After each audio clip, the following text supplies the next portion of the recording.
Yo, what's going on, everyone? It's Brian and Jim here with Drink a Beer and Play a Game, and welcome to another episode of the Power Hour. Yes, hello everyone. Welcome to episode 131. Thank you for joining us tonight. Glad you could be here.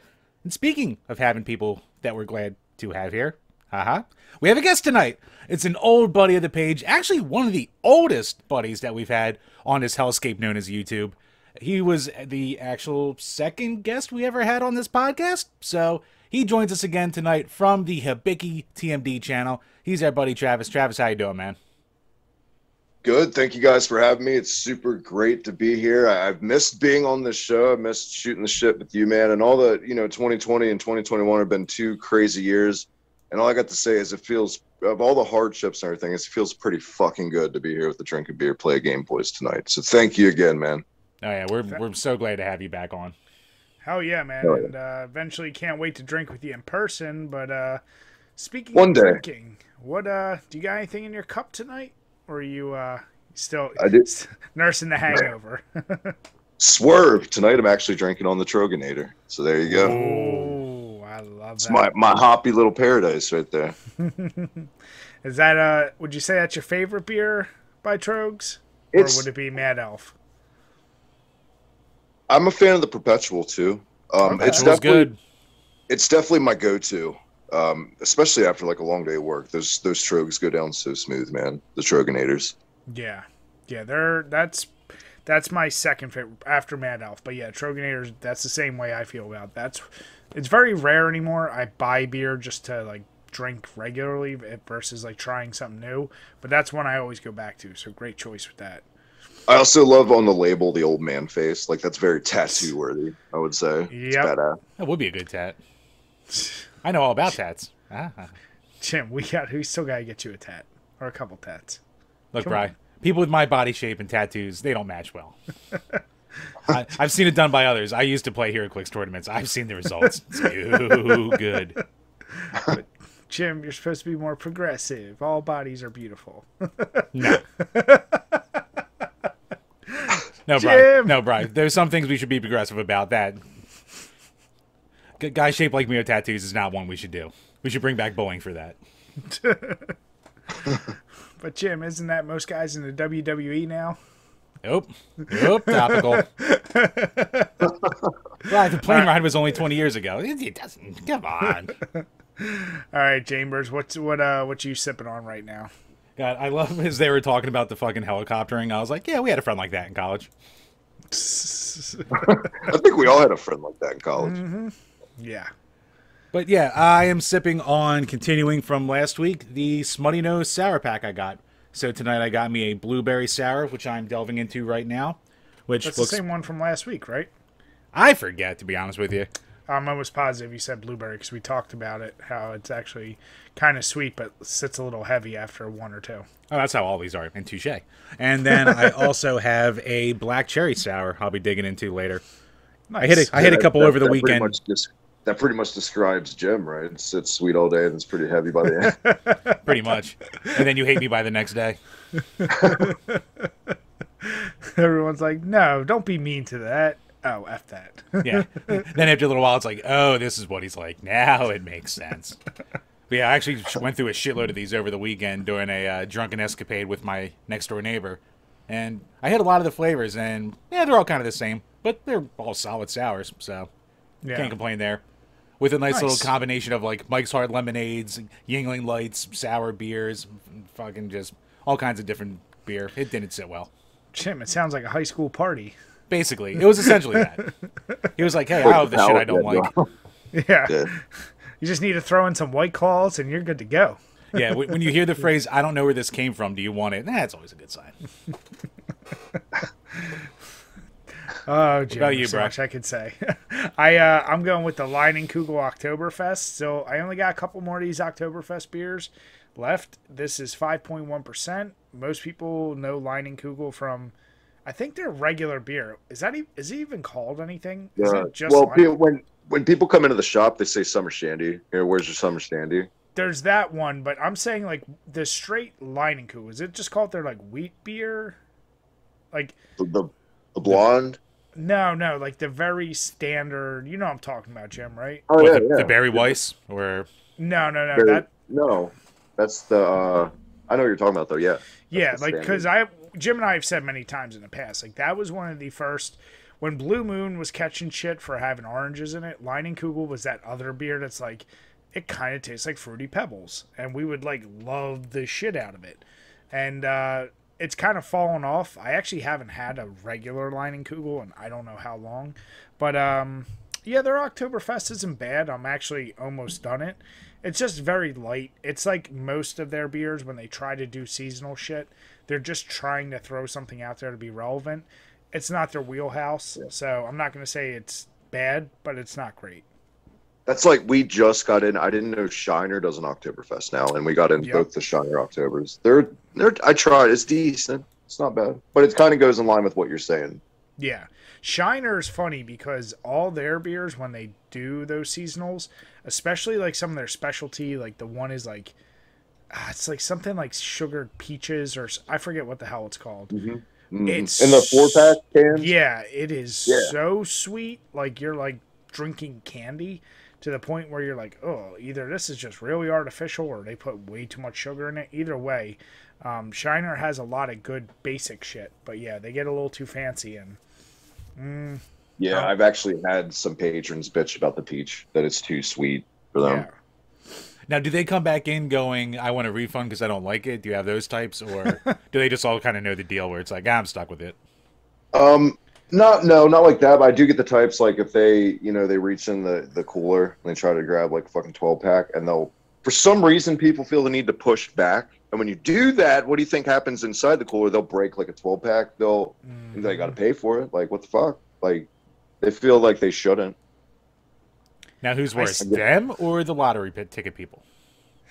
Oh, lottery people.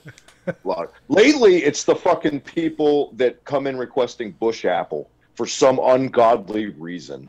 What? And Bush I don't. apple. Oh, Bush makes an apple now, and people go. You can't find it around here in Maryland. You can find it in West Virginia. So I tell people, yeah, like. But in my head, I'm thinking, you can do better for yourself than that. You don't gotta live that way. Like nothing about that sounds appealing to me. Because I mean, it's fucking Bush. You know, is it mostly younger, like kids All doing that type. shit? all of them? type fats for the Bush Apple. Wow, Older crowd does, yeah. that's interesting. Speaking of beer, so where you work, Jim and I said like we've done videos on like old time beer commercials, and I keep going to beer distributors near me looking for some of them, and one of them is like, Jim, what was it? The hams. You know what? And- Somerton Beverage by me has hams. It does have it? Okay. Yep. Because Travis, I was going to ask you, because we have some lists of, like, they say they're still around, but I can't find them for shit. They're probably all terrible beers and super cheap. But we'll have to send you some, because if you have any, we want to get wherever we can. Just to try all the shittiest, like, older American beers that had all these ads in the 60s and 70s. All right, sounds good. I was actually tempted to, what do you call it? I wound up bitching out and going with a Keystone as usual because I needed some cheap beer in the house because people were over. But I was like, do I grab the case of Genesee? Do I just say screw it and try it one time? Well, you know we're going to have to. Like, at this point, if you see them, you might as well start getting them and save a couple when we have to sit down and drink all of them consecutively. You guys heard about fucking Keystone Ice, right? Oh, yeah. Yeah. It's a stronger Keystone, right? No, they're taking it off. They're doing away with it. Oh, Are really? Mm-hmm. At least around here, they're not making it anymore.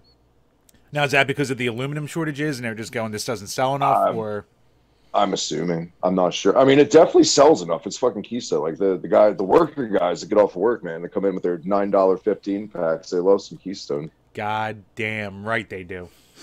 Man after I don't my hate heart. on Keystone. As like a last resort, it's not, Keystone Ice ain't bad. Like, it could, I don't know. I'd The rather have a important thing you Keystone said Ice there than a was Coors last Light. resort. I would still rather have a Keystone Ice than a Coors Light any day. I mean, Okay. Now, I know you're in Maryland now, but as a former PA boy, tell me you still would prefer a Lion's Head over any of that shit. oh yeah. That's what I like to hear. Sure. So, Sure. so Trav, tell us, you been able to play anything this past week? I know you're busy with a lot of planning stuff, but you been able to game at all? I'm always burning the candle. Excuse me, at both ends with that stuff. Yeah, I've been playing a lot of stuff. Cannon, she plugged my co-host of the Reset Button podcast on my channel, made a little bet with me that I could make any kind of world or level in Mario Maker 2, and he could beat it. Like, no matter what I do, there's no fucking way he can't beat my level. So I made a whole world for the first time because they introduced World Maker in there. So I've been playing a lot of Mario Maker 2, which I've had it forever, but I never really dove into it. Like, I messed around a little bit. This is the first time I really dove into Mario Maker 2. This one indie game I got that I talked a little bit about on my show, Ghoul Boy. It was like $2. I still try. It's hard as fuck, but it's really good. It's reminiscent of Ghosts and Goblins or Ghouls and Ghosts, whatever you want to call it. It's up there in that. It's just great for $2. It really surprised me. Definitely Smash. Still, just I was a late bloomer picking up Ultimates, so all the spirits to unlock and shit like that. Doing that. And just odds and ends, like whoever comes over to chill, like just throw on whatever, And the terrible shit that I play on my own channel, like awful Super Famicom, obscure Japanese promotion wrestling games, and fucking that Japanese wrestling game you showed off. I was like, wow. Like when we were going through in the early days of our page, trying to go through like the whole list of like every fighting game on like every console. Somehow that one passed us by. Oh darn. And I was like, man, that looks even worse than most of the shit we played. Holy crap. I would rather play Mortal Kombat on Game Boy than play that game again. Now, Travis, the real question is, and it actually came to us from our mutual buddy, Snare, did you ever finish taking on the Chikan challenge? Jesus Christ, 6 years later and people still bring up the Chikan. No, I'm never going to do that again. Why would I do that to myself again? No, there's your eternal answer right there. There's no feeling of unfinished business. I don't care about the business. The business can be, it can fuck off because it's okay.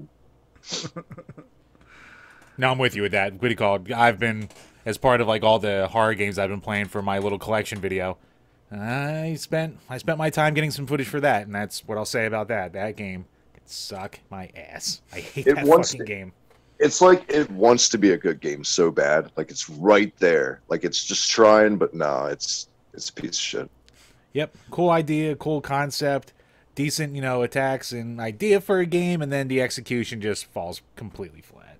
Well, as a kid, it was one of those like video store rental stories from when you're a kid. The character blew my mind just because, oh, that's like one of the coolest things I've ever seen. So of course I begged my parents to rent it, and it's one of those games because you don't know any better because you're a kid and there's no internet. Yep. You're forced to convince yourself that it's a good game because you don't want to waste your weekend. Now it's funny. Jim and I have talked about that. Kids today, and this obviously makes us sound old, they won't appreciate that. But here's my question. Do kids today now see shit when they see a game is listed as so bad and they're like, I need to go try it just to see if it's that bad? So are they getting more exposure because they have the availability of it easier? Or do you think they just avoid it at all costs now? Especially when it's those older systems. Like, you mean, do they go out of their way to play it because it's so bad it's good, to be contrary? Just to see that, yeah. Like, right, because everyone loves now everyone loves to be the ironic, like Jim. Like, oh, it's actually not that bad. Superman, you've defended Superman 64. That's all I have to say, Jim. I like the rings. That's all I defended. You're just trying to be ironic, all right? I am not. I like those rings. I think that's just subconsciously because Star Fox is your favorite game. You're like, yes, oh, rings. That is a point that I brought the fuck up. Yeah, and that game sucks too, Jim. You shut your whore mouth. Jim, I beat it on my first try. You didn't. That's all I'm going to say. I was 7. Well, you should have got good. Yeah. So speaking of Jim, what have you been playing anything this week? So besides all the horror games for the videos as I've been talking about, 2 games. So one, a classic that I finally just got around to playing because I felt like it. Original Super Mario Land on the Game Boy. So launch title for the system. Yeah, great game. You can beat it in like 40 minutes. Nice, quick little chunk of life there. Weird fucking physics in that game. Like, if you're used to Mario games, like, that game just definitely feels off, but it was made by different people. but that soundtrack is absolutely god tier. So, yeah, I mean, it's definitely worth a play for anyone out there who ever dabbles with the Game Boy. So, it's not going to be a favorite Mario game, but it's definitely good. And yes, they only got better on Game Boy. They really did.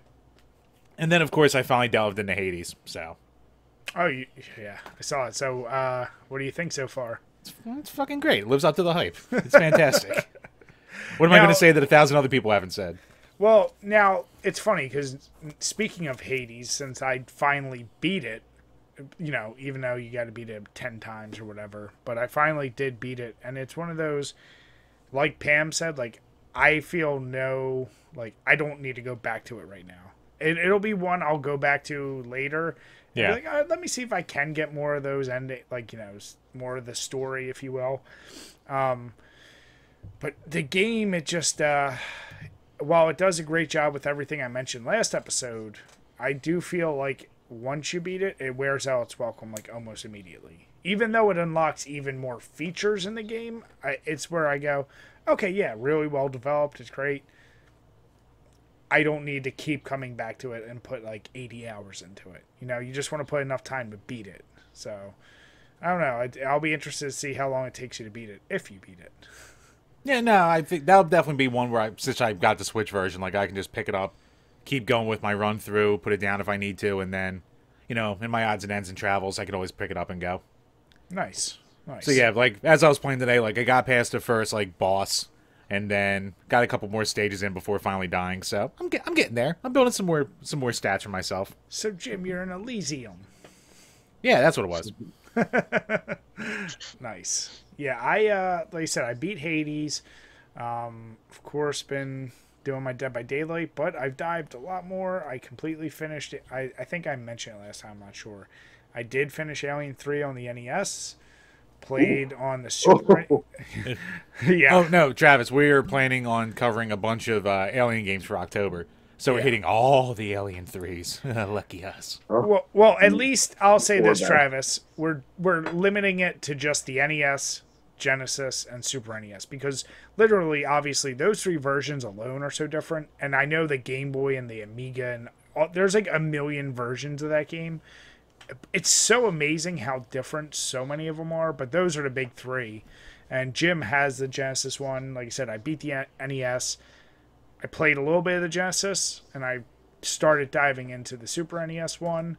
But for our Patreon request, I have dived, and I've gotten pretty far into Alien Trilogy for PS1, which that is still one of my favorite Goodwill finds for the big box PS1 games, complete in box. Even has the shit for other like PS1 games in it, like, and I got it for like $5 at Goodwill. So the good old days. Yeah, exactly. Hell yeah. That the Alien 3 is a case of a game that's ruined by a timer. You take that timer out, it's not that bad. Dude, that timer, it'll be fine. Yeah. It's funny, like that is a game. Granted, we're used to games back in the day like being tough where they test you. It's you know you're gonna die, come back, try it again. The only redeeming factor for the NES version is that when you die, they show you where all the other people are, so you gotta pay attention and not skip it. But still, it's like, who's gonna sit there and remember like all the different ways you can go? It's just annoying. And then they do that with the Genesis version too. Do they? Okay. Yeah, if you run out of time, they show you where everyone you missed was. So it's you know, yeah, it's a game with many flaws, but we'll hit them up. So, but Jim, actually, speaking of Patreon, what questions we got this week? Patreon.com/DrinkABeerandPlayAGame, where for as little as $2 measly per month, you can ask a question that we will answer on each and every single one of these Power Hour podcasts. So, first up, from Game Whisperer Dean, what are your other halves buying you for Christmas or the holidays that they don't know about yet? Nah. I like that wording. Travis, I'll let you go first. What is my other half buying me for Xmas that I have no clue, or that she doesn't know about yet? Yeah. I don't know. Can I come back to this? Yeah. Jim. Oh, Well, I my got wife- it. Sorry. Go ahead. Guitar amp. I need a new guitar amp because mine shit the bed, and I've been kind of throwing in hints. Nice. What about you, Chambers?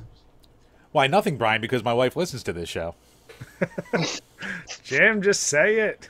I actually don't have anything planned, really. Because, like, I'm priced out of collecting for the most part unless I get, like, a stupid Goodwill find. So I really don't know what I want yet. I'm going to want something, but I don't know what.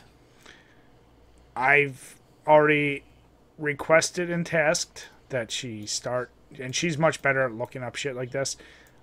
If she's able to find a new Xbox or a PS5. But obviously, nobody can find that shit. But I did tell her, like, don't go over a certain price. Like, I see it resellers and some of the stores, like, selling it for crazy high. I don't want it spent for that much. I just want the regular-ass price if she's able to find it. So that's the big one. Makes sense. What do you call it? Yeah. GameStop will, they every once in a while get, like, pre-order little events going for, like, you'll have to sit in front of a computer for 2 hours and hope to get lucky, but I'll try to keep her in the loop. I'll help you out for once, you Dutch prick. Sounds like a problem for her, not me. Yes, it does.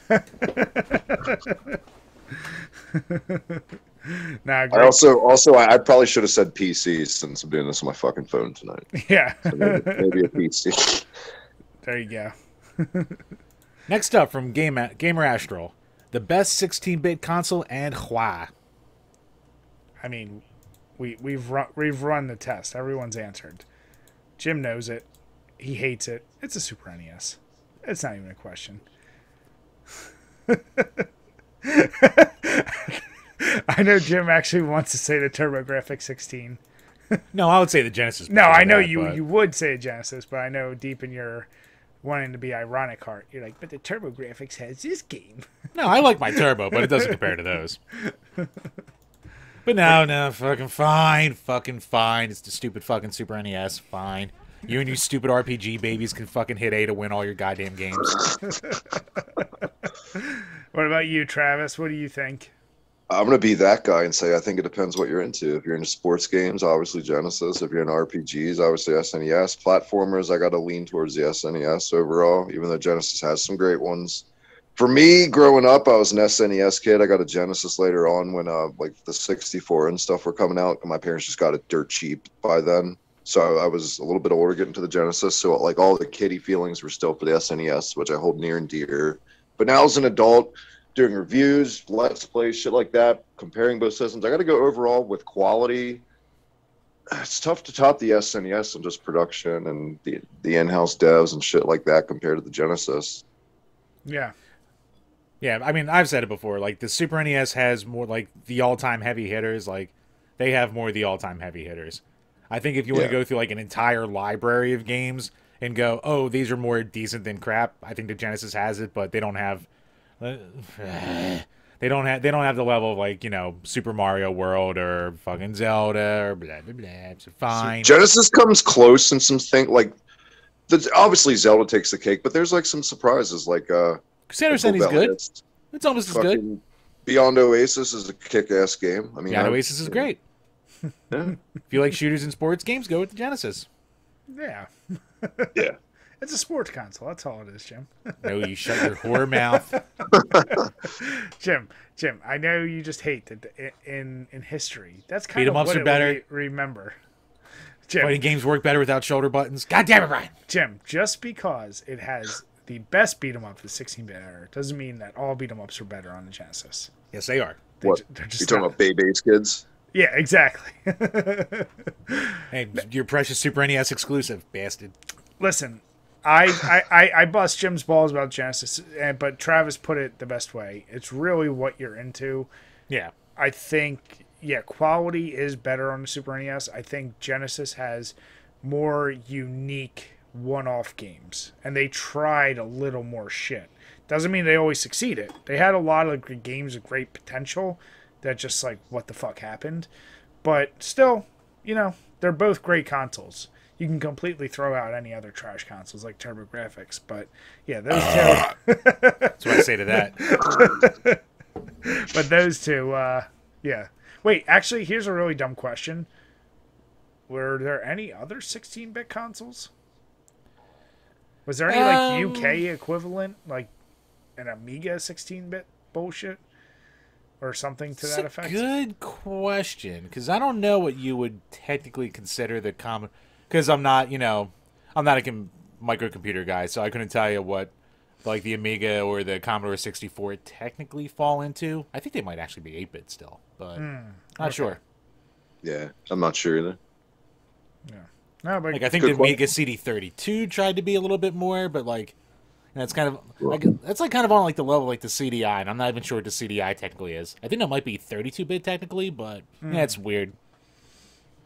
Yeah, bits in general are were a weird debate for a while.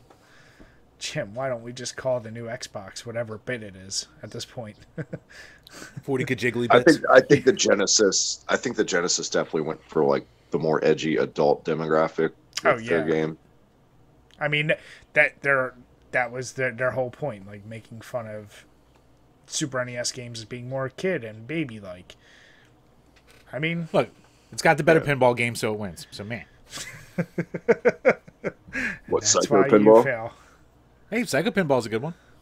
Don't you? Hell yeah! Early in Europe though, bastards. Still works fine on our Jennies though. Hell yeah! But yeah, next up from Michael Soto. I've heard Jim mention Hulk's ultimate. Jim mentioned Hulk's ultimate destruction before, and I'm interested to know if you guys have a favorite superhero game.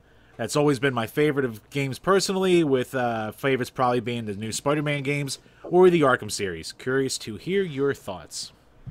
Ooh. Damn, just a straight favorite superhero game. Ooh, if you guys got an answer, throw it out. That's tough. I have a favorite per superhero, but man, if I just rank them all together, that's fucking tough. Shoot, Jim.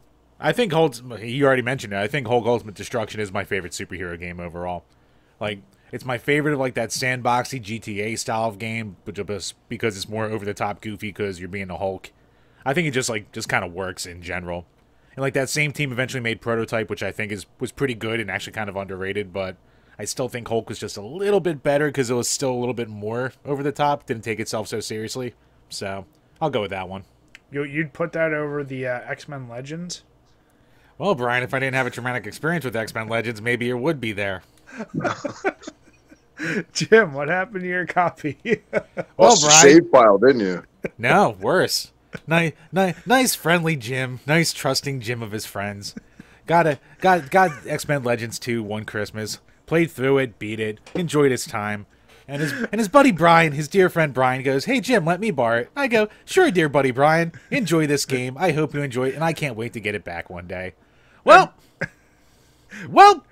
things happen. He lends it to another person, who then decides to turn around and trade it in. And sweet, lovable Jimmy walked away with nothing out of it, except my friendship, Jim. Oh yeah, that's great. Ah, shit. If you didn't help get my stoner ass through college, I'd be real fucking. I'd hold a grudge. Not that I don't anyway. Fuck, man, that is really, really tough. On a technical level, I think the Batman Arkham games are probably the best, but the one I have the most fun with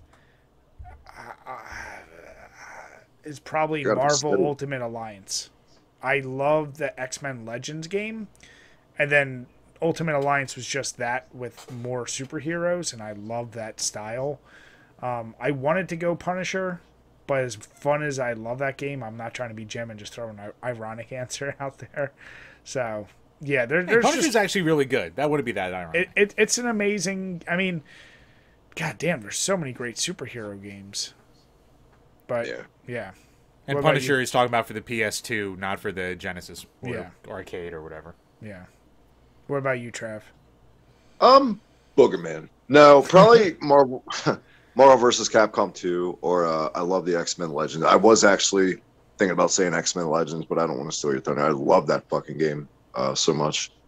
We all love it here, Trav. Obviously, like the X-Men arcade beat 'em up, Maximum Carnage. Arkham City was my favorite in the Arkham series. I liked Arkham Knight. It was just too much Batmobile for me. Way too much Batmobile. Yeah, Marvel vs. Capcom 2. Fuck it. Travis, not separation anxiety?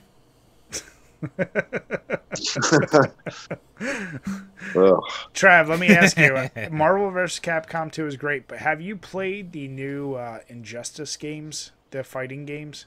Oh, yeah. I was going to say, like, it's funny. I always love Marvel vs. Capcom 2, and that, like, I hated any type of competitive fighting games. And back in the day, I was almost strictly Mortal Kombat kid, but that game I loved. But then, man, when Injustice came out for a superhero fighting game, especially, I felt like that is the top of the tier for fighting games, for superhero fighting games, I should say. My only complaint, and I love Injustice 1 hasn't aged that great, but Injustice 2 is badass. 2 is yeah. My main complaint with Injustice 2 specifically was that they needed more than one ultimate move per character, because it gets, I mean, as awesome as it is to see the Flash like take you through time and smash you on a dinosaur's asshole, it gets old really fast. Yeah, that is a big, and it's funny because, like, obviously NetherRealm's doing those games. You would think they would appreciate, like, having different fatalities. You would have those different ultimate moves, and yeah, hopefully, I think they're going to be working on the next Mortal Kombat before they do the next Injustice. I'm hoping by the time they do the next Injustice, yeah, we see 2 or 3 of those, because that would be pretty cool. The DLC was fantastic, by the way, for Injustice 2. The Turtles. The Turtles, oh my god, yeah. Being able to play Turtles like that was badass. And I loved how they did it, too, where they kind of made it so you're all 4 of them. They were, they got it all in one character, basically. Throwing a skateboard at them, yeah, that shit was awesome. I just wanted Splinter. What are some like underrated honorable mentions that no one talks about for superhero games? Superhero games? Well, like Jim and I just said, that Punisher PS2 game it's crazy. I mean, the thing is, I think what pushed that away is it is ultra violent. It's almost like Manhunt level violent, but it's just drawn more cartoony. So I think it's like gets away with it. But there's some gruesome ass kills in that game. Banned in Australia. Yeah. Other great, I mean, every Spider-Man 2 is obviously one of the most well-acclaimed Spider-Man games until the new ones have come out. Let's see. Adventures of Batman and Robin, no matter which one you play, they're both like really good for different reasons. They're great, yeah. Yeah. But everyone, I feel like Batman doesn't have that many bad games. I feel like his games almost always hit it out of the park. There are some bad ones, but for the most part, Begins as the one before that with that weird like crime syndicate you fight. I forget the fucking name of it. It had some weird name. Like that one was kind of crap, but yeah, for the most part, his games aren't bad at all. I guess we could definitely say Turtles in Time counts. Yeah. Yeah. I mean, they are the hero turtles in the poor UK. My real question is, why didn't I get a goddamn Blank Man video game? Right? Or Meteor Man. Where's my Meteor Man game? Exactly. Yeah, superhero games are... I think they only got... Well, there were a lot of shitty LJN ones back in the day, but man, the Xbox 360 age of licensed video games, like a certain Iron Man game, and basically every licensed Marvel game except for a few of them, they were just terribly put together just to come out. Like, I think there was a Thor game, a Captain America game. I've never played them, but I know they got completely panned in the reviews, so... I remember there's like an obscure Wolverine game for 360 that I didn't hate. Oh, that game was great. Origins? The Wolverine one was real, because you could like chop people's head off with the helicopter. Yeah, I didn't hate that. That was alright. And the Deadpool game was really, really good too. Yeah, it was. I didn't spend a lot of time with that, but I remember it being like, oh, it was alright. Like I didn't hate it. No, but great question. Yep, too many choices for that one. Next up, from Phony Montana. Heading out to Vegas with my boys this weekend, in your honor. What is your favorite Vegas-themed movie, and do you have any cool Vegas stories? God damn. I guess movie, I gotta say the easy one with Hangover. That is damn good. Sister Act. Wait, why aren't you guys picking 3,000 Miles of Graceland? Never saw it. Really? Nah, I never did. Now, I would probably... Damn, Vegas movie. Hangover is a super easy choice. Do you guys like leaving Las Vegas? Never I saw that like either. it. Yeah, It's okay. I think it gets a little too much love. I mean, Fear and Loathing's good. Fear and Loathing's good. Yeah. It's no Vegas Vacation.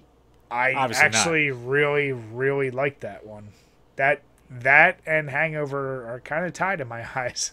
I have an affinity. I actually saw that before any of the other vacation movies as a kid. And, now obviously I like the other vacation movies too, but that one I actually legit enjoyed. So Rusty was a baller in that one. He was was. Mr. Lucky at the casino. Mm-hmm. Wait, could I count Mars Attacks when they attack Vegas? With Jack Nicholson? Yeah, I would count it. Yeah, I'll allow it. Yeah, that's have fun there, phony though. Yeah. So, have either of you guys ever been to Vegas? Not me, no. I have not, but my brother Mike goes usually annually for pool tournaments because he's pretty good at pool. Yeah, Nice. he does do that, doesn't he? He does. Still getting it in. Yeah, I only ever went one time. Went with my now wife and our couple friend, and I was actually being a bit of a bitch the entire time. Surprise, surprise, because I was butthurt because that's when we were saving for a house, and I was like, this is a lot of money that we could really put towards a down payment. And she was like, no, because it's the only time we ever get to go, so we should do it now. I was like, yeah. So, besides that, and then for whatever reason, me and my buddy, we just wound up passing out early, early-ish being 11 o'clock or something. That's nothing new either. Yeah, I know. That's nothing new for me either. And then they would stay up until 4 a.m. in the slot machines. So God knows what else those godless Jezebels were probably doing in fucking Vegas, but with their menses asleep back at home. But no, that was about it. We didn't do any sightseeing or crap like that because the women didn't want anything remotely history related. They just wanted to gamble the whole time. So yeah. I was like, hey, let's go see Old Vegas. They're like, no. I was like, hey, let's go see the Hoover Dam. They went, no. Let's go fuck myself. I mean, Jim, I think Did you it's hit up a buffet? We did hit some buffets. Oh, did we hit some buffets? I know Vegas has some legendary buffets from what I hear. Those buffets were pretty fucking god tier. I do have to say that. Jim, now you do know what the next time we do finally get a legit guys trip and decide to do that, that's probably the time when you will get a tattoo, whether you want to or not.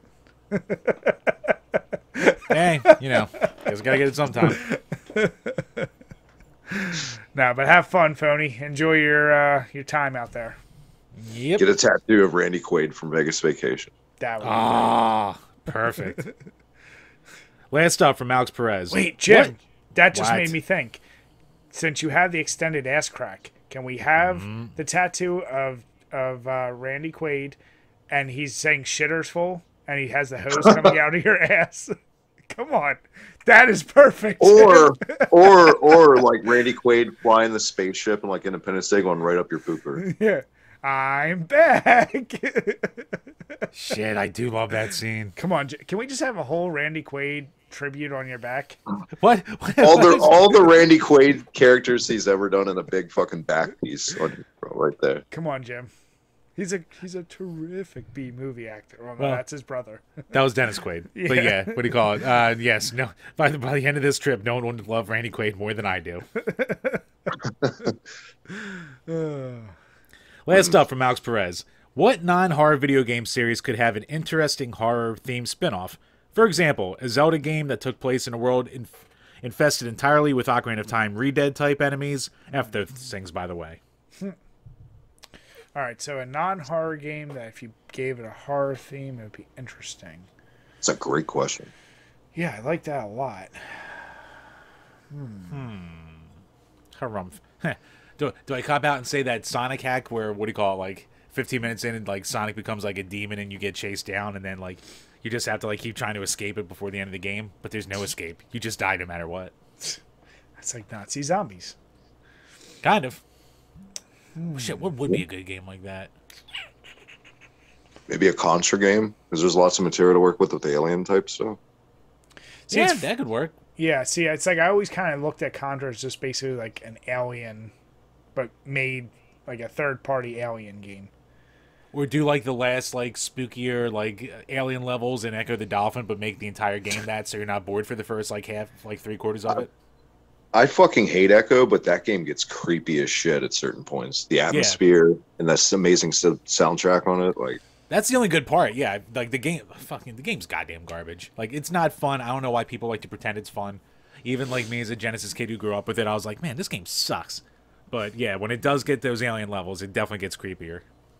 Well, like Animal Crossing, and they invite you in for tea, they just murder you, bury you in the backyard. Ooh. I like that. Dateline Animal Crossing. There you go. Yeah, I'm gonna go. Whew, that is a great question. Do like Streets of Rage, but just do it with, make it easy. Do it with zombies, kind of like, yeah, just do it all horror themed, and maybe make the cast like actually old school monsters. So Max is like Frankenstein's monster. Skate is, I don't even know what Skate would be. Leprechaun. Leprechaun. Blaze is Bride of Frankenstein, or like a Dracula's wife, and Axel is I don't know, Dracula or something. But do something like that. Skate could be like Renfield, like a familiar. Yeah, exactly. Ooh, or maybe do like a Kid Chameleon, but like all the masks are like, just based on horror, old All classic of them ones. horror ones. Yeah. I would take Freddy, that. Jason, Michael Myers, find all their masks. Yep, I'd like that. Make that terrible game a little more, tangible, standable. Jim, just because you can't play through 150 levels because you need to get good. That game. That fucking game. I love that game. Well, Jim, here's the thing. You want to hate on that game, but what else do you expect from a subpar console like Sega Genesis?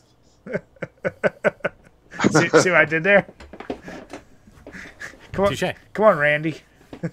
Damn it. Jim, you're the Uncle Eddie of this podcast.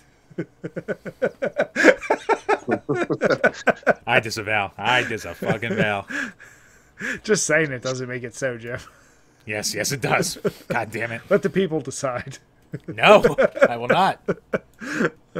Jim, you're already known as Fluffy Blub Blub in Germany, so you might as well accept these monikers. I would rather just be that.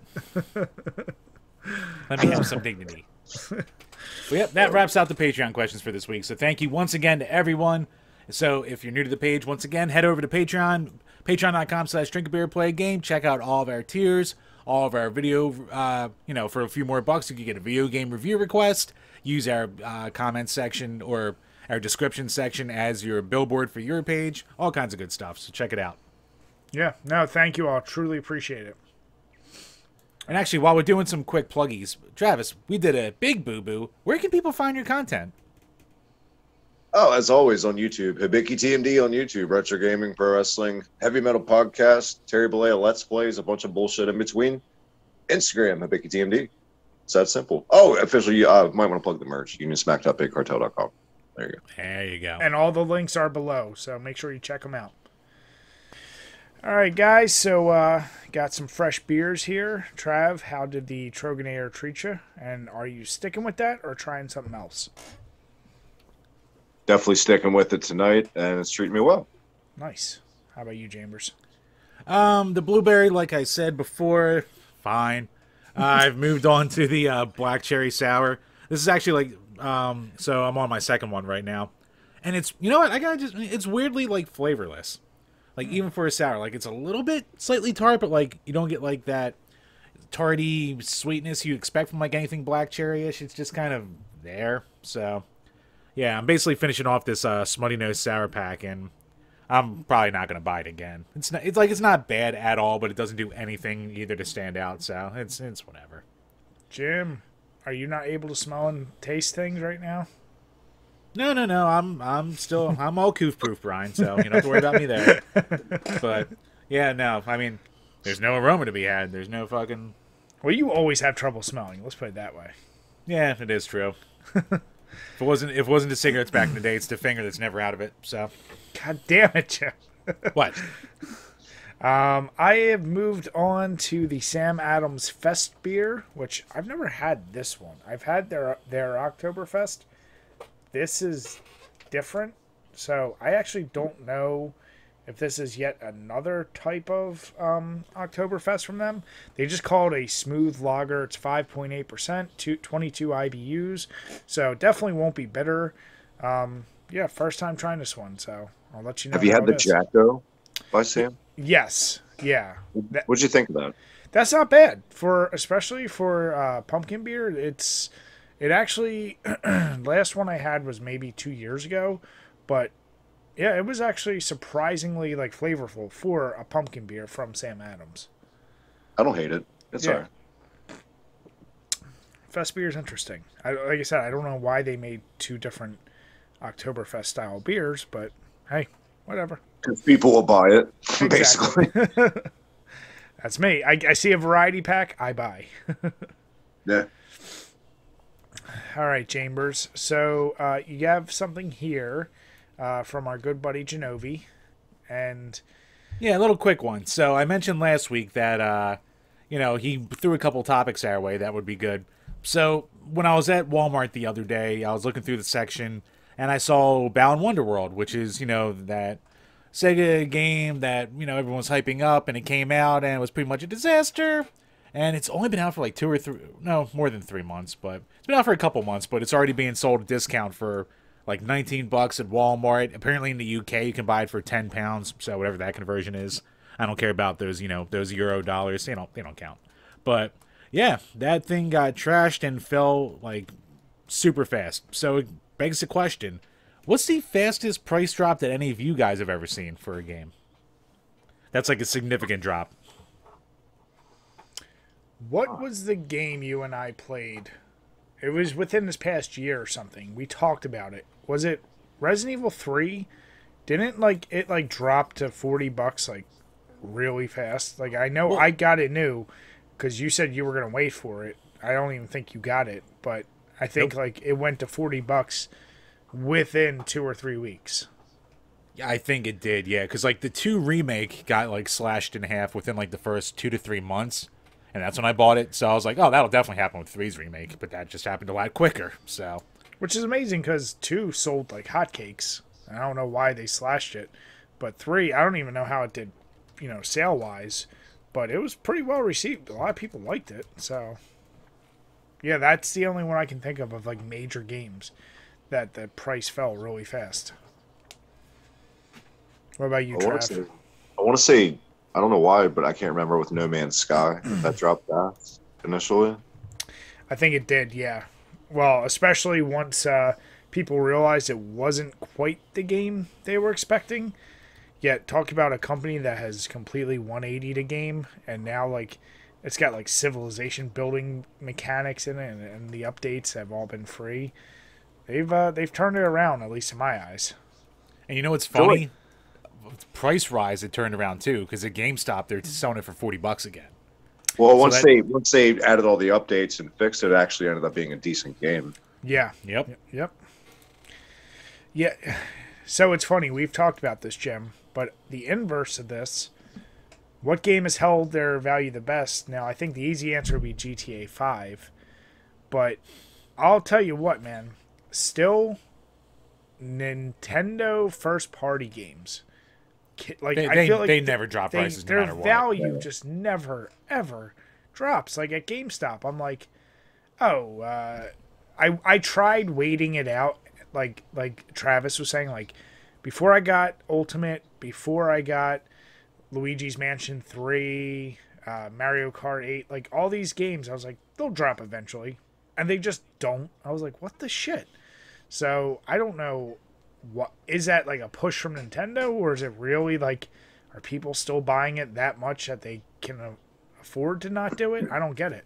Both. Is Breath of the Wild still fucking $60? Depending on where you go, yep. Jesus. No, it is. I think some spots it might have finally dropped down to like 50 or 40, but like that was like the launch game for it, and that's still almost full price. Yeah. That's the reason speaking of back to fucking Marvel Ultimate Alliance, like Ultimate Alliance 3 is an exclusive for the Switch, I think. I don't know if it had a Steam release, but like that's still like $40. I'm like, I think Diablo 3 they were selling for $60. Yeah. How old is that fucking game? Now it's like a port of a port, basically. Yeah. So yeah. Fucking what else? What was another one? It's like Mega Man 11. It's like a 2-hour goddamn game. That's still like $30-$40. WWE 2K18, the only WWE game on the Switch, is still like $30 or $40. Jesus. How crazy is that? And it's funny, Battlegrounds is even less than that now. Battlegrounds when it came out was almost considered like a tough one to find because everyone's buying it up to get the code to sell the code and like make their money back and shit. And now it's in like all the bargain bins. I feel like those are two more games we could probably mention that dropped fast was 2K20, which was garbage, and Battlegrounds. I think they dropped in price pretty fast. Battlegrounds dropped super fast. Yeah. 2K, man, they just need to go back to the 13-14 formula. And I don't like they just I don't know how they fucked it up so bad. They just need to do something. Well, that's why I'm actually excited about the AEW game coming out because it's Ukes. It's OG Ukes. Yeah. That put out the great SmackDown games. But here's a question. Like that's what Jim and I think we mentioned it before. I'm all for. I want something as really good competition because that will drive WWE hopefully to make smarter decisions. I think the problem is people are going to pine for those old N64 style games, but those mechanics I don't think will translate as well, especially with like people are used to those WWE games and a little more advanced mechanics. Like, so do you think they're going to lean into the arcadey N64 style, or are they just going to put their spin on what WWE is doing? I feel like the 64 games were very sim feeling. I don't consider those ones arcadey. Like Revenge and those were the first time I ever played a wrestling game. Actually, I was like, oh, I feel like I'm actually playing a wrestling game and not a fighting game. Yeah, they really like going back to them. Like, I'm like, God, I forget how fucking hard these games were. They're in depth as shit for their time. Like, it's crazy. Like, you really have to time out. I'm just gonna play fucking Fire Pro anyway, so it doesn't matter what wrestling game comes out because it's Fire Pro king for me. Yeah. Oh, Fire Pro. I mean, like you obviously do, but I told Jim. I tried playing Fire Pro. Now, I got it for my computer, even though I use a controller, because the one thing I love most about a wrestling game is the ability to have as many like creator wrestlers as possible, kind of create your own league, if you will. And I spent hours just like downloading it from every major era, everyone I've ever won it. And then like I've run simulation matches, and I literally just get enjoyment out sometimes just watching those and seeing how it goes. But yeah, you talk in depth. Like, I was like, fuck, there's a breathing mechanic? Like, what the shit? Like, it was... That game's the insane. logic and all. It's the Minecraft of wrestling games. I've always said that about Fire Pro. Yeah. Now, that will be a tough one to ever dethrone as far as customization and true simulation. But the old N64, that and the SmackDown games, I just remember as much as I liked them, I hate it. Every match turned into a reverse mania. It's like... Oh, reverse on them, reverse on them. You're like, son of a bitch. That's one thing I've appreciated with the stamina meter, like they've introduced over time. Like once stamina is depleted, or like your reversal meter, you can only do so many reversals. So there's more of a just more of a strategy to it when to use them up.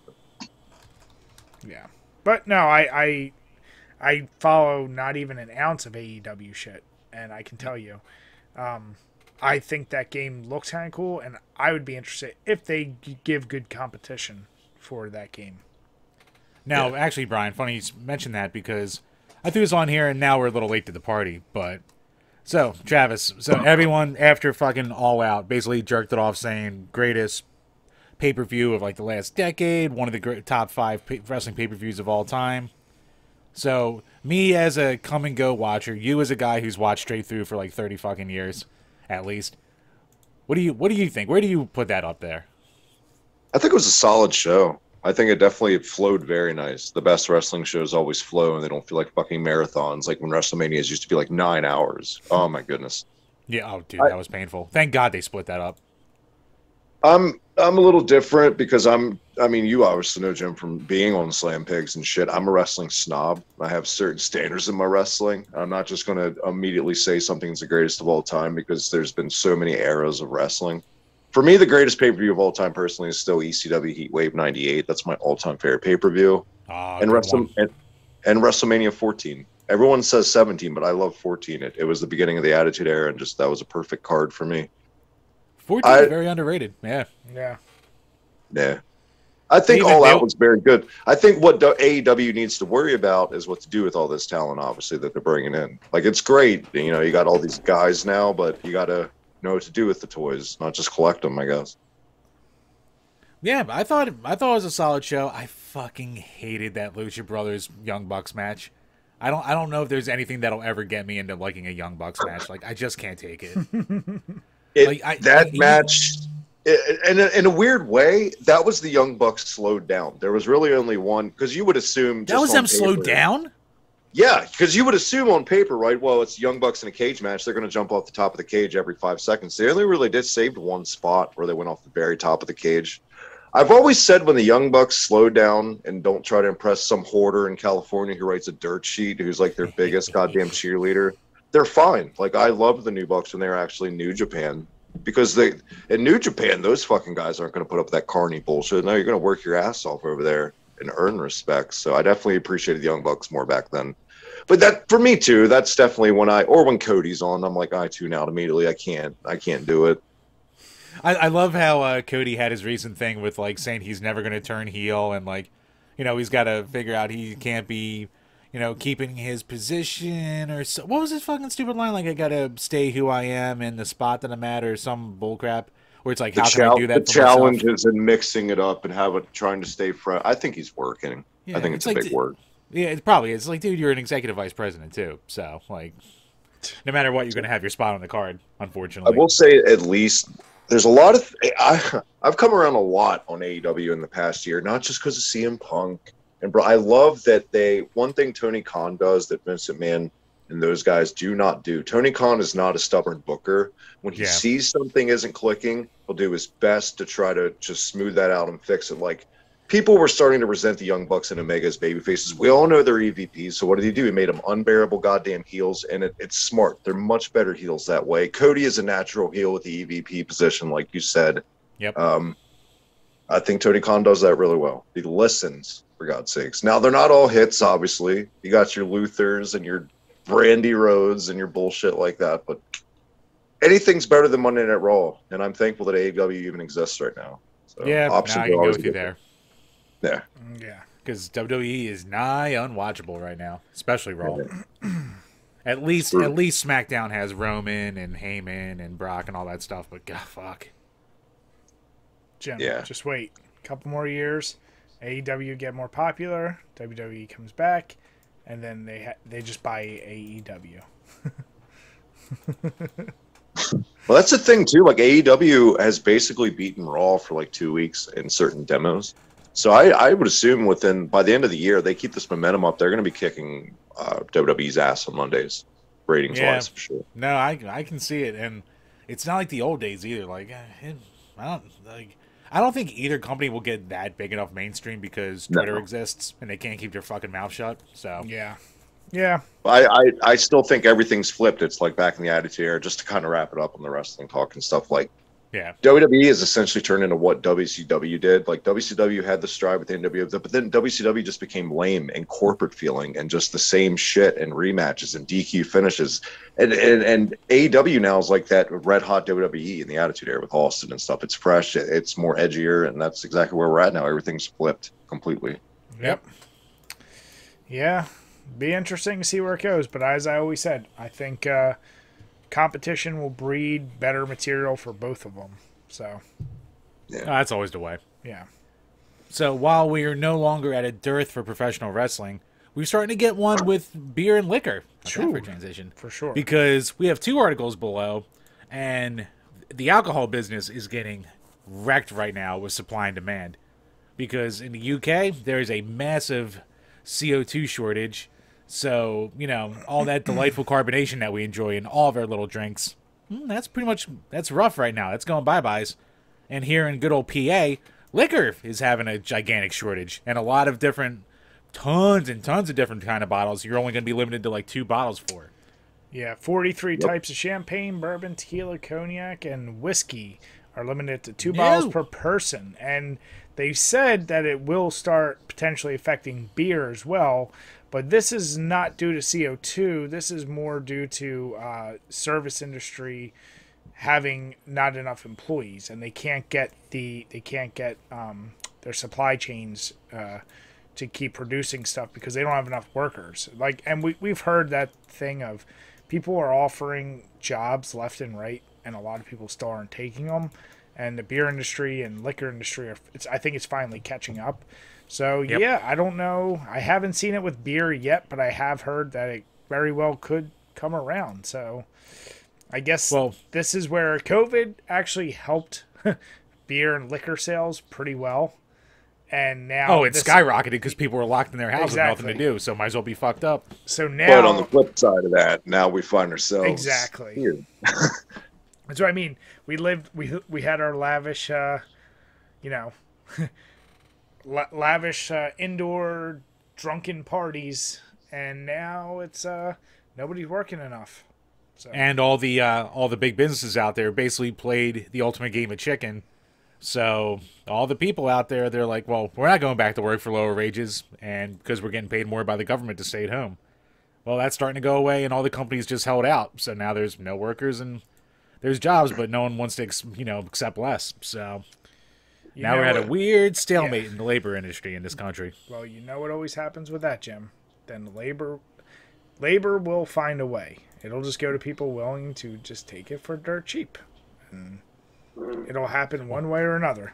And we'd be like McDonald's and start hiring 14-year-olds. Yeah, they took our jobs. But yeah, I mean, that's kind of crazy that, like, especially in the UK, like, those poor fucks, they have so little. They need their booze. And they can't have any fizzy drinks now. Jim, as our buddy Matt put it in his presentation in college, everyone from the UK is a drunk. Jesus Christ. Yeah, Trav, back in the day, we had a class that had mandatory debates, so you had to pair up. So I was with my one buddy, Matt, and he, for whatever reason, we did, like, the thing called, like, the flash point, which is, like, the point of the night when everyone leaves bars, and that's when, like, the most chaos happens, and how they try to combat it. So he decided to have a little statement in there where it was like, as we know, most of the UK's drunks, and all the teachers that were, like, monitoring it just all had that look of, wait, what the fuck he just say? So, Trav, let me ask you, obviously working where you do, have you heard about any of this, or has this been affecting you guys? Oh, yeah. We can't get mainly anything in right now in an efficient manner. Corona bottles are extinct right now, and our distributor probably told us it's up to looking at almost 3 months until we get more Corona extra in. But just random shit, too.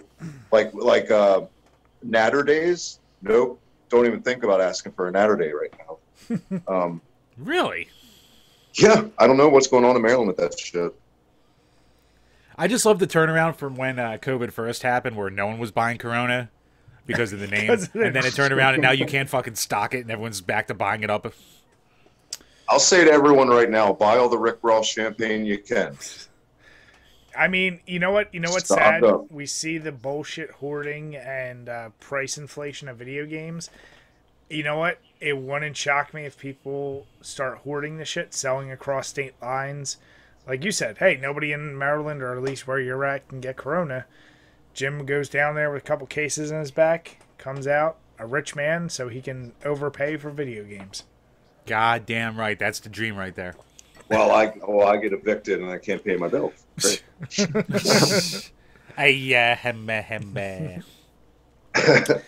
Yeah, it's something we'll definitely be following, these shortages, because obviously it affects half of what our channel is for.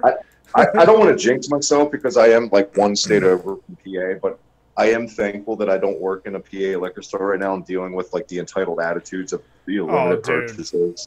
What do you mean only two? Fuck you. Yeah. I haven't been to a liquor store in about 3 weeks, but like I am curious to go there to see. Man, some people in those stores, it does amaze me. But yeah, shit, I can't imagine from fucking when Travis still lived in PA, if he was working at a liquor store in that area, having some guy in a clutch hat come in and try to give him shit about not having enough stock in. Oh, God. Yeah. So, what do you mean you're out of Mick Ultra, man? People need their booze. So yeah, we'll follow it, and if anybody listening, if you guys know more, you let us know. Oh, Jim, this is an interesting one. Now we're switching from our alcohol to video games and talk about Disastrous. Let's talk Polymega. Uh-oh. How'd their launch go, Jim? Not great. So weirdly enough, so it actually did finally come out, and for some reason, like they responded to a thread that a guy put in there about his box coming in ridiculously damaged and shit like that. And he deleted the original tweet. I don't know if he was getting harassed or just there's too much replies or crap like that. But apparently his box came in super damaged, and these things are not cheap. So for all the delays, all the false promises, all the change in what the thing was actually going to be, yeah, you got a pretty shitty system coming to you as far as packaging and all goes. Do you think that now they are saying that you can contact the support team and oh, he also had a picture up there. I remember his picture. I don't know why the fuck he deleted his tweet. I don't. Maybe he faked it. Who knows? But basically, there's like a gigantic like damage ring in the middle of his disc that he had put in the system, which is like the base unit. And he was saying because it came in from a damaged, the box was damaged when it came in, something like that. So they had to put out a press release basically saying, if your box comes damaged, do not put a CD in our system. Because it gets screwed up, yeah. I mean, Polymega already had a lot of bad shit going for it. I think the smartest thing, they're being professional so far in how they're answering. Once they, back in the day, did Torched Earth and basically stopped replying to everyone, that was probably one of their smartest things. But have you guys, either of you, seen actual reviews of the systems yet? Has anything been popping up? Not really. Like somebody, especially you, Jim, you're in that world a lot more than me. Has anyone wrote about it, saying, oh, it actually does what it does, or it sucks? I'm not gonna watch Mad Little Pixel, but Metal Jesus. Now he looked at the proto unit. Yeah, it's weird. No one's really talked about it at this point either since it came out. It finally came out, but no one's talked about it at all. Is that bad? Or is it good? I guess, as they say... I think it's just weird that no one's talked about it, no right? one's really...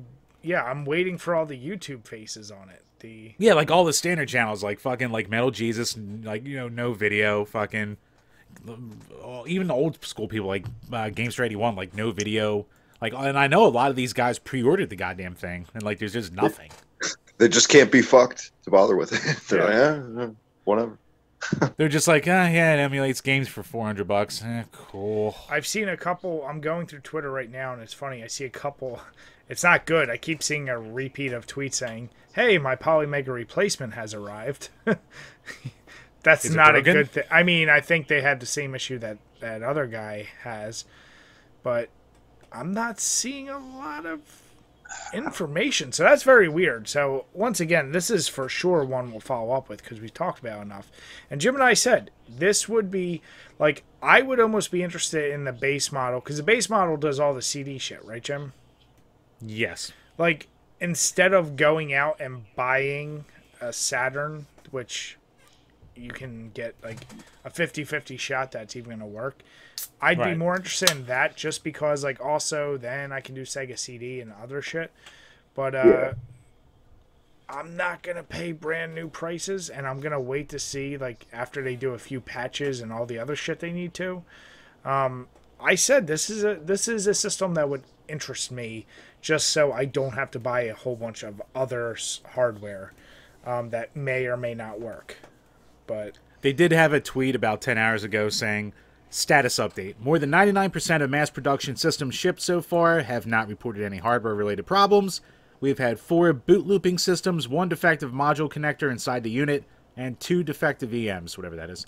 Also, 1 instance of a package destroyed in transit. So, maybe he was the only one? I don't know, but... Hey.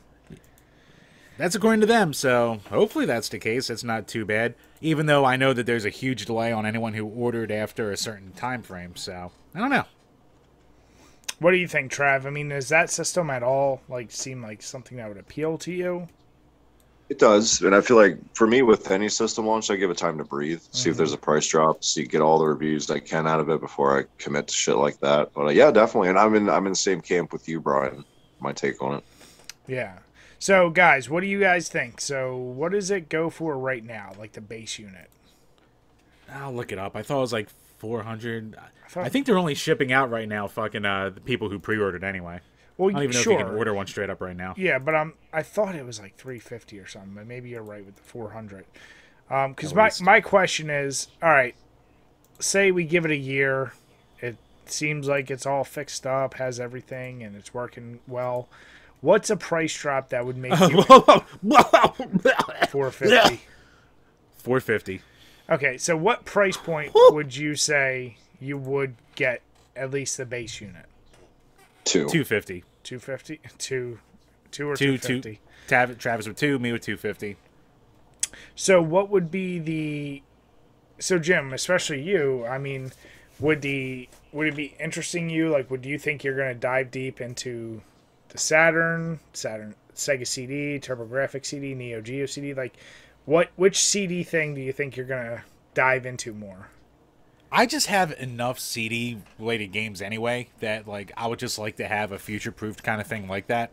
That would, like, easily upscale it for me anyway and, like, make fucking, game capture of a decent quality, like, way easier. So that would be, like, my main use for it. So, like, it wouldn't make me want to go out more so and collect because everything's too expensive right now anyway. Sure. Like, I've said already, like, if I wanted to delve into Saturn, I would just buy, like, a broken system, throw a mode in there, and then just, put all the flash everything on there and spend $100. But even then, I'm just like, I have enough shit I don't have enough time for. What about you, Trav? I mean, are any of those, like, systems you actively want to go for? Definitely the Saturn. I'd like to dive more into the library because I've spent very little time with Saturn in general in my life. I never owned one, never had friends that had one. Yeah, I've only ever played like ISOs on emulators and shit, really. Yeah, none of the modules look even remotely interesting to me. Maybe the turbo one. They're cool, but they're overpriced. Yeah. Yeah, it's at $80 for some of them. Yeah. Oh, well, like I said, we will follow it. I definitely think it's weird. Maybe by next week, Jim, we'll look and see if anyone has made decent reviews. Talk about it a little more, but I want it to do well, especially because it had so many people backing it, and I want it to be a product that works for the people that have already put out money for it. So I don't wish it to not succeed. Let's put it that way. I hope anyone who put their money out for it gets their units, but I don't know. The guys are kind of dicks. Fuck them. Yeah. God bless you. Well, guess we're not getting our review unit, Brian. Oops. You screwed me too. I'm associated with this. Oh, oops. Damn you, Jim. Fuck, collateral damage. Stop burning bridges. Stop trying to get all your hentai. Hey now. You leave that out of this. All right, Chambers. So look, this look, next Brian, one. Look, if they drop the price and I can put Octopus Simulator on my goddamn Polymega, then don't maybe we'll talk. You all dare. Right? Look, don't, maybe things will happen. Don't you fucking dare. So, Jim, speaking of follow-ups, Netflix Gaming, and this comes to us from slickdeals.net, and it's obviously picked up more steam. We know Netflix Gaming is going to be coming for sure. Last time it was, I guess, announced, kind of speculation, but some interesting features that this website has basically said they want to see. A lot of it is kind of what we already talked about, but a lot of it's duh. I like the way this article tries to come up as like, oh, we have all these groundbreaking options that like we want to see from Netflix Gaming. And it's all like the most basic bitch shit. Like, not saying it's a bad thing. We don't even have to go through all of it. I guess my question is, going through these items, and Trav, I want hit titles. Like, that's number 3. Ooh, what a brave statement. Trav, did you see about this Netflix thing, like how they are going to be bringing gaming? I did. So, did that spark your interest at all? Like something that you may actually be into, or... Not even remotely in the slightest, for me personally. To be completely honest, no. Is that because of like what happened with Stadia, or just in general thinking of like the logistics of like what like Netflix is and how you even fucking do it? That and just the stubborn purist in me at the end of the day. Like maybe I'm just screaming in denial still about this digital age that we've been ushered into. I don't know. I don't know. It's just not my bag, man. Like I've never been big into the streaming game services, period. So I'd rather just own the fucking game. So here's my concern with it. So last time, Jim, you and I talked about this, and we were mentioning, hey, like it could be interesting if it is included with your current. I mean, even if they've raised the price by a few dollars, the only way they can make this successful is, hey, number one, somehow figure out a way to have any wireless controller be able to be compatible with your games. But more so, I'm worried about, does this usher in the idea, just like we saw with streaming services for TV, where everyone cut the cord of cable because it was too expensive, and now you have so many friggin' streaming services for every channel that it's about the same price as cable now. Like, I don't actually think this is going to succeed that well, but if it gives video game developers the idea that like streaming is the way to go and streaming services, that all of a sudden, instead of publishing your games, you just create like a Nintendo streaming service, like strictly, you know what I'm saying? Like, and I know they're hardware, but does this get into their heads of another way to monetize shit? So I feel like gamers have a different mentality at the end of the day than like movie buffs and stuff. We just simply like to own games more than rather have a streaming service, and I think that's why Steam is always going to dominate stuff like this right now in this era. I think it's an uphill battle to announce shit like this. I don't think people are going to go fully all in this at the end of the day when Steam is so incredibly popular and accessible. Yeah, and the second a game experience isn't as good, if not better, than the established like either PC or consoles, people just check out immediately. Yeah, like look at Stadia, look at like fucking what was those things like the Game Stick from like back in 2013, the fucking Ouya on live, like people have been trying to make game streaming a thing with like actual hardware ish stuff for a good part of a decade now, and no one's made it a fucking hit or made it work because it just doesn't work as good yet. Right. Yeah. Or unless you just put like fucking, Fruit Ninja on Netflix and say, hey, we have a game now. Yeah. Damn it. Yeah, like I said, here's the question is, though, I didn't think where games are right now with like how Game Pass is making out and all these things. We all grew up and love our physical media, and I think unfortunately one way or another it will go digital for new systems. I don't know what the younger generation, if like they actually look at like, hey, collecting is kind of like a archaic thing, kind of like we used to look back in the day at like anything too bulky. We all went through the VHS age, and then we're like, oh, fuck those. Like, we're going to get DVDs. And then we all threw away most of our DVD covers, put our CDs in books. Some are more avid collectors than others, and might collected all of them. But, like, that idea of, like, well, do I need hardware? Do I need this? Or can I just stream it through whatever device I already have? The ease of access. Like, is that going to be the way of the future? Because future generations are going to buy into that. Like, yeah, how because every generation gets lazier and lazier too. I mean, yeah, yep. It's all about making it easier, unfortunately. Yep. Oh, the second you give someone a device, it's like what happened with music. You give someone a way to have something easily for $1 or $2, and you put it right on their fucking phone. Like, that's the future. That's what it is with all media. Everyone just needs to catch up, basically. Yeah, with the touch of a button now, you have Crazy Taxi and hentai in your pocket, whatever you want to do, on your phone. Yeah. Travis, you know me so well. Jim's like, are you looking at my phone right now? ultimate game we got to get started is you're just driving around hentai characters in a taxi, get them to their next porn shoot. You have to pay a micro transaction to watch it, though. Crazy Fapsy, huh? Oh, I think you're onto something there. I like it. Fapsy sounds like dollar store Pepsi. I don't know why. Well, I drink it. Well, this actually ties into something I actually just saw, and something we've talked about with the WADA bullshit and the price of video games in general. What would be the best way to fight this video game price? And from this tweet from Smoke Monster TWI, it's on Twitter. He just writes flashcards, emulation, repros, reissues, or boycotts. What more could be done? Like, what of those options, maybe even combined, if you really want to start trying to fix the bullshit pricing, and we know it is a little overblown, but if prices do get too out of control, what do you guys see as the best way to try to manage that? Just don't pay it and emulate. All right, so emulation.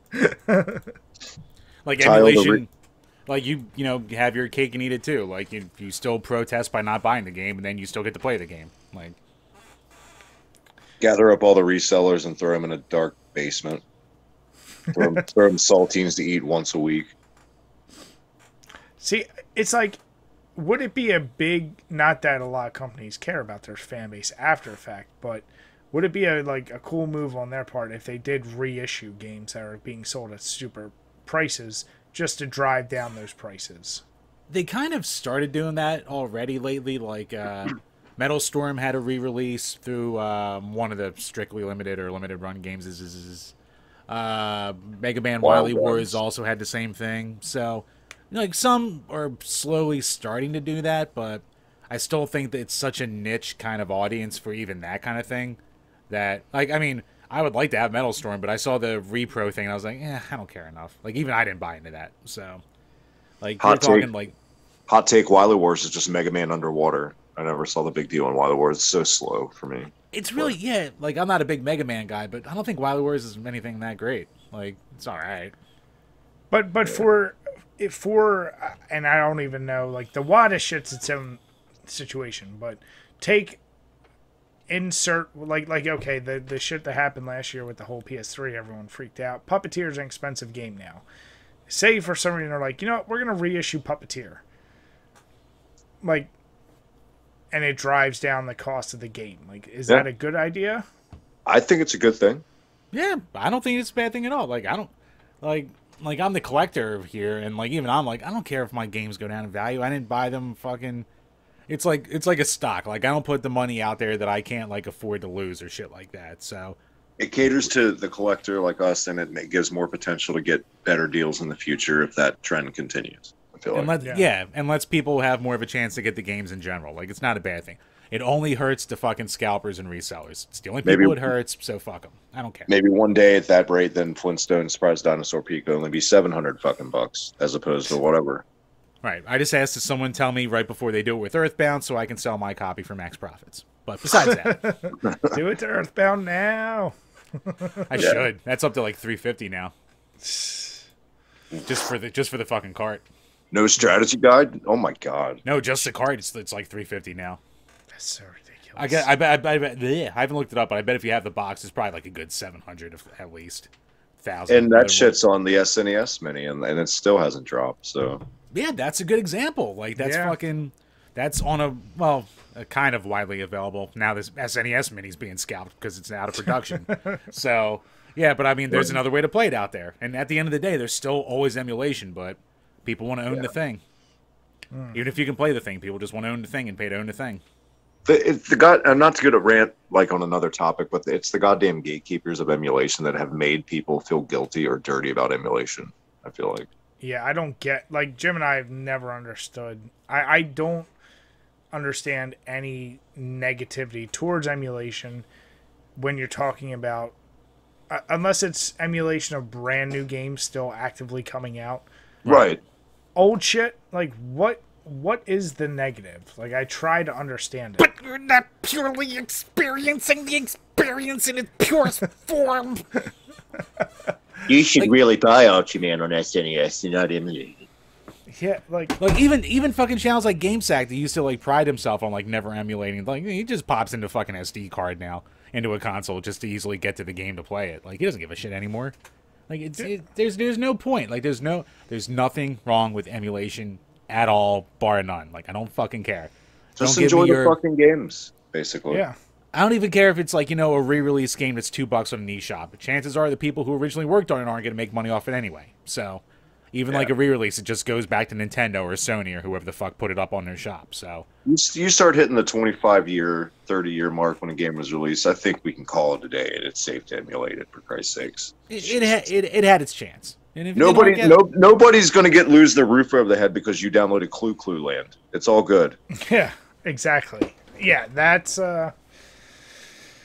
yeah, I don't know. It's very, very odd. And when we've talked about, I also don't see the opposite where it's like, well, we have to do this for game preservation. I'm like, do you? Well, I mean, game preservation's a little different just because, like, Yeah. if you're preserving, you want to have it in its purest form, so that makes a little bit more sense. And actually, speaking of our boy Genovi, he just put out a banger of a fucking video talking about game preservation and calling out some people who, like, have actively had the chance to put an unreleased, mostly finished game out into the wild, and they chose not to because they made their own little bootlegs to sell off to people. So definitely should make sure you check out that video because it's from people who, like, always champion, like, game preservation and shit like that. It's like, you motherfuckers are still hiding it behind everything. Yeah, that's how it happens. So, all right, guys. I have one final topic, and it is a recurring bit. This is a little open-ended, but just a little conversation piece. Which is better? The culture, and when I say culture, I'm talking games, movies, music, wrestling, just kind of that nerd shit.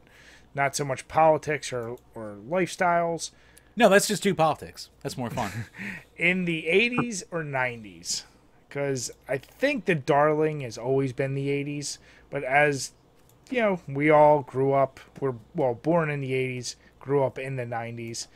Is the 90s kind of just the underdog that gets a bad rap for all those items? Or is 80s just really that much better? So what do you guys think? I think the 90s gets a bad rap. You talking about gaming-wise or just... I'm talking it all. Gaming, all media. movie, music. We can go one by one. We can definitely start with... I mean, gaming, I think, is an easy one where we know the technical specs are much better than the 80s. I think I personally would always take the gaming in the 90s over the 80s. Forget, you know, even with historic impact, I look at the consoles and the things that were released, the generations that were skipped over, like the advancement in gaming was so much better to me in the 90s, and I prefer the game in the 90s that I think 90s wins in the gaming realm. What do you guys think?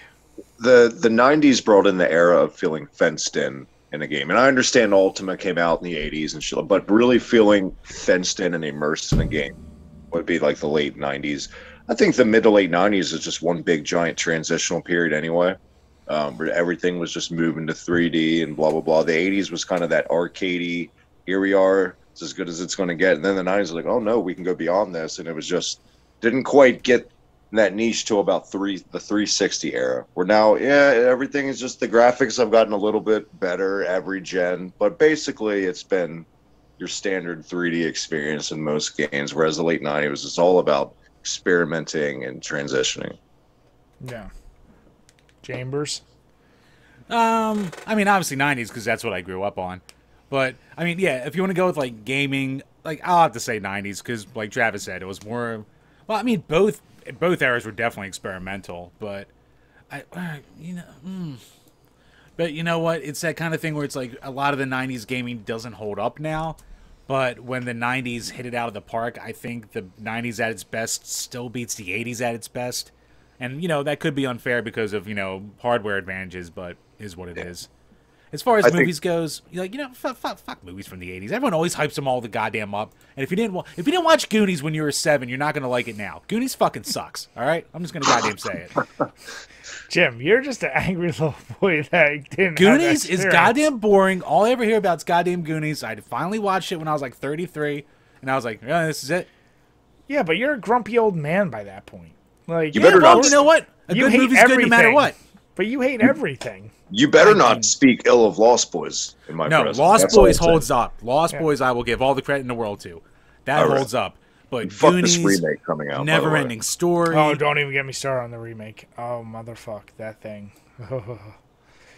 No, it's funny. 80s, see, as the guy who loves horror, undoubtedly 80s horror was better.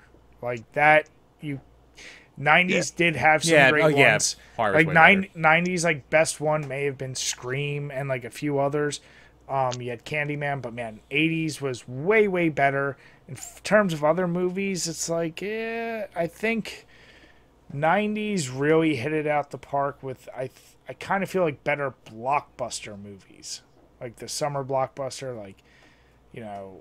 Well, because that had become the gimmick by the 90s, the summer blockbuster. Exactly. But yeah, 80s horror, you know, that was way better as far as the movies like Goonies. I don't even know what to call them. The kid movies, the comedy movies. It's kind of a toss-up. It's which ones do you like better? 90s, I think, had better comedies that have better staying power. But that might be biased because we grew up with it. But, yeah, I don't know. Like, it's it really always comes down to just like what you grew up with for the most part. But Right. Yeah. Now, what about music? I mean, obviously, I might go 80s. see, 80s is weird. Well, it's like you have to break it down. Like, well, especially, like you just said, Jim. What'd you grow up with? What'd you listen to? No, I mean, I grew up like as a huge like grunge kid and shit like that, and like I still love me some 90s alt rock. Like that's still probably like one of my favorite genres in general. But the 90s also gave us the shitty coffee house rock like Vertical Horizon and fucking Lifehouse and stuff like that. This stuff that transitioned to like early 2000s crap. Like I think hip hop was a lot better in the 80s than it was in the 90s. Yeah. I mean, it's where it really spawned and got. I got to disagree on that because I was actually about to bring up hip hop because I love Wu-Tang. Well, no, that's why I'm saying to Jim. That's why I said really. I said I love the 80s started it, but the 90s like took it and made a bunch of different genres. And yeah, Wu-Tang, DMX, Eminem, like all that was, taken to a much better level. But 80s, but going with Jim, I think there was. From the early 80s to late 80s, I mean, the whole realm of rock as we know it was defined there. Like, you started getting alt, you started getting hair metal, like, every genre that we defined after the fact was starting in the 80s. Even Nirvana, they were playing in late 80s. So yeah, Bleach was like 89. Yeah, so I think in the 90s, too, as far as pop, I think that the teeny boppers by the 90s have become a lot less talented and a lot more based on appearance. Where I feel like, yes, you had that in the 80s too with like Tiffany and shit like that. But the majority of the time... Go-Go's, the Bangles, all that shit. Right. Like, the Bangles were good. Bangles are good, though. No, but that's my point is like I look at those and I say when you compare pop songs, even today... Yeah. We grew up in the 90s. I think the 80s pop songs have a better, like, longer lasting appeal. What I feel the worst for are kids in this era now with this empty, horrible music that comes out in like Nicki Minaj and just this utter trash that barely qualifies. Yeah. Who sounds old, Jim? When fucking Machine Gun Kelly puts out some of the best fucking like rock, at least the catchiest rock out there, which pains me to fucking say. It's just a copy of Blink-182 because 2000. Yeah, I mean. It's just Travis Barker going, look, just fucking stand in front of the camera for this. I'll do the rest. Yeah, the 80s, I think overall was better music. I mean, I do like a lot of the 90s, but when you talk about, like, not just one-hit wonders and some shit, it was tough. You also had the golden era of punk and metal, too, in the 80s, for sure, especially punk. Oh, yeah. But, yeah, like I said, it's funny, though. All the time, I feel like all the light when you talk about like people want to go back to, they just say 80s, and I'm like, yeah, 90s wasn't just complete shit. I mean, it might get beat out in a lot of those things we're mentioning, but 90s need some more credit. Now you can say F you to the 2000s and onward, but yeah. I don't hate on O2. I had a good O2. It was a solid year. You're like the specific O2. That was the first year I ever toured in a band, so that was up to there Buffalo. That was memorable. Yeah. You know, it's funny, like, I look at 80s, and the only thing you could say culturally is, like, how absolutely ridiculous fashion was. And you could make the same argument in the 90s. Zubas and fucking all the 90s bullshit. Well, no, that's what I'm saying. You could say for both of them. But it's funny, like, I look at the 2000s, and you realize fashion wasn't as extreme as the 80s and 90s. Fashion was so boring in the fucking 2000s. Well, that's what I mean. Like, it's almost so plain Jane, where it's like, it wasn't extreme enough to even be memorable. Right. But, yep. Yeah.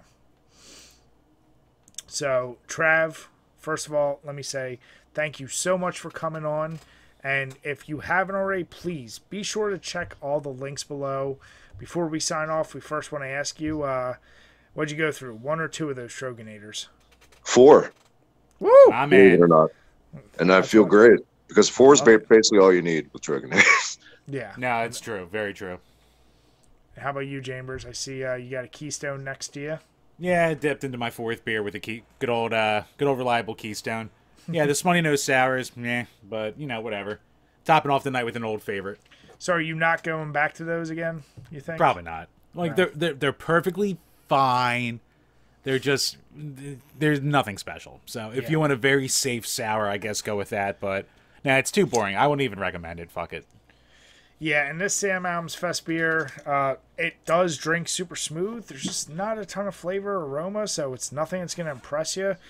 I would never buy a case of it, but it would be a good alternative if you're like, oh, I want to try something that's light, it's a lager. It wouldn't be a terrible option. So, with that, we want to say thank you, everyone who has watched. Please, if you haven't already, make sure you hit that subscribe button and the notification. If you're listening on iTunes or Spotify, please give us a follow, hit subscribe, and leave us a comment. Even if you want to bash us, but leave us a 5-star if you don't mind. With that, we want to say have a good night and cheers. Cheers, guys. Later.